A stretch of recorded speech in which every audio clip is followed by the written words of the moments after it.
soldiers, sailors, and airmen of the Allied Expeditionary Force.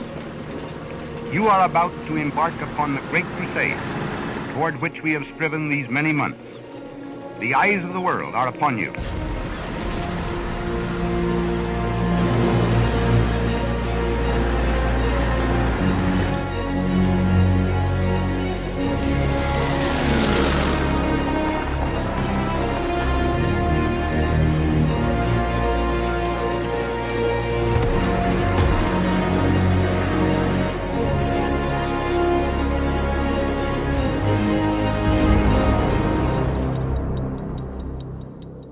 Guys, my name is Zero Heroes and welcome back to more Men of Warsaw Squad 2. And yes, as you have just seen in that video there, we have the new possible DLC for Gates of Hell. I am very excited now. I saw a video saying Call to Arms, Gates of Hell Liberation teaser.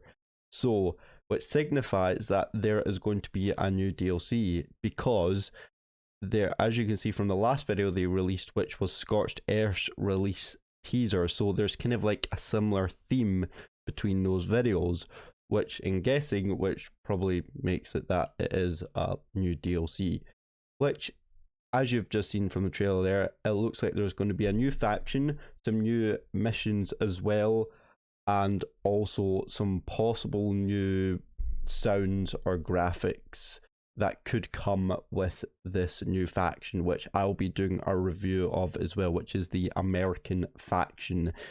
Just by the way, from the thumbnail looks and as well as the video, as also looks possibly it could be like the Western Front missions, so possibly we could even see Normandy, D-Day, we could even, I think, Barbarossa. I think, again, I'm not too good on my history with it when it comes to kind of historical missions with the Americans, but I do know main ones like D-Day and I think Barbarossa. But let me know in the comments down below what was your most favorite mission that the Americans did throughout the war. What is your kind of favorite to learn about? I'd like to talk about a wee bit more about how much this could cost you when it does release and when it could possibly release and what to expect of the DLC. Is it any good? Is it worth it? Or is it just another one that could just be passed by? Is it going to kind of be like Men of Warsaw Squad 2 where it kind of comes out at first really good and then it just kind of gets boring towards afterwards? Or is it going to be like all the other DLCs where it's really fun and I haven't even completed it yet because these missions are really, really long?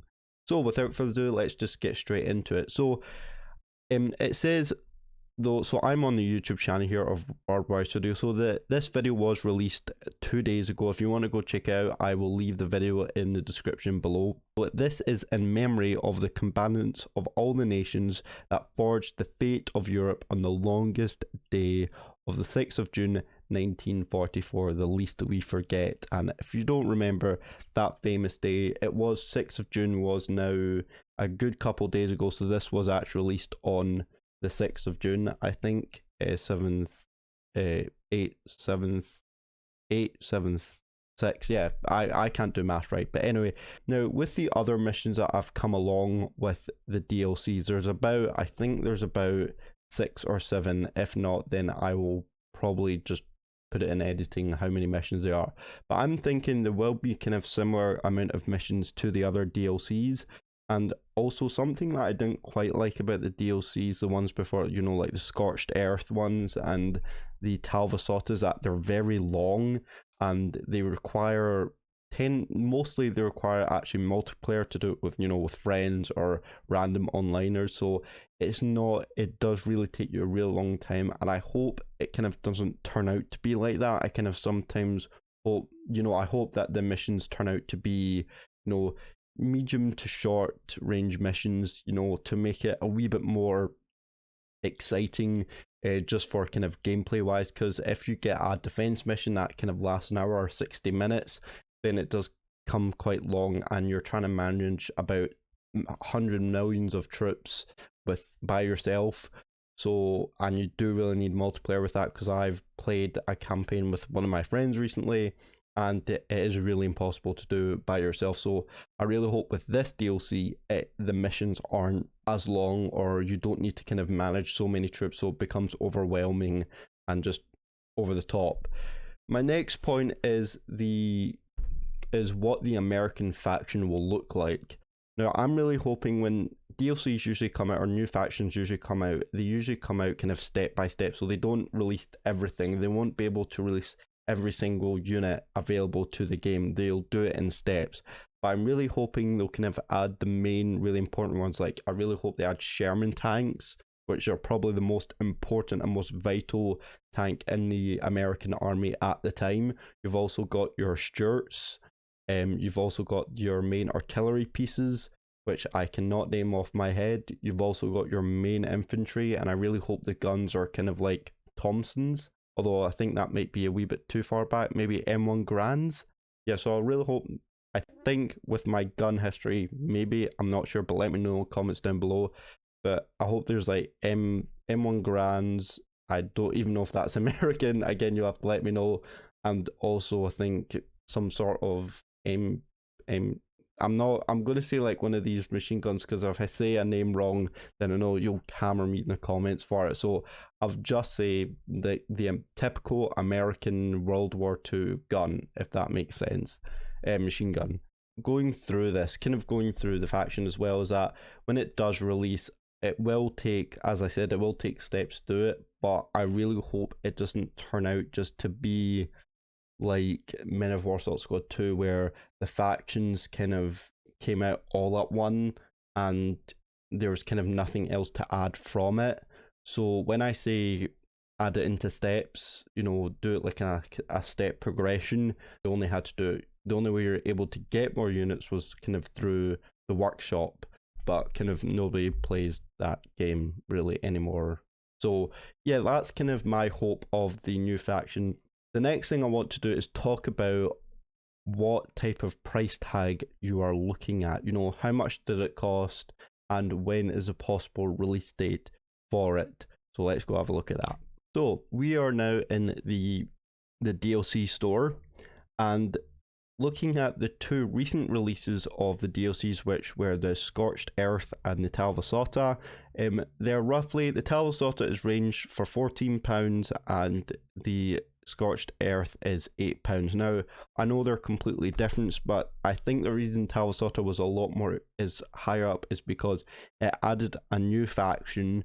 So Finland, I believe, also added a huge amount of missions for Finland, a whole Finland campaign, and this was like, Tal Vossata was the first proper DLC that ever came out so for this game, and there was a big proper hype for it, which is why I think it was it expands the Eastern Front with huge replayable battles with a menacing revamped AI. So revamped AI, missions, new faction, and combining the DLC, which is why it's a lot more.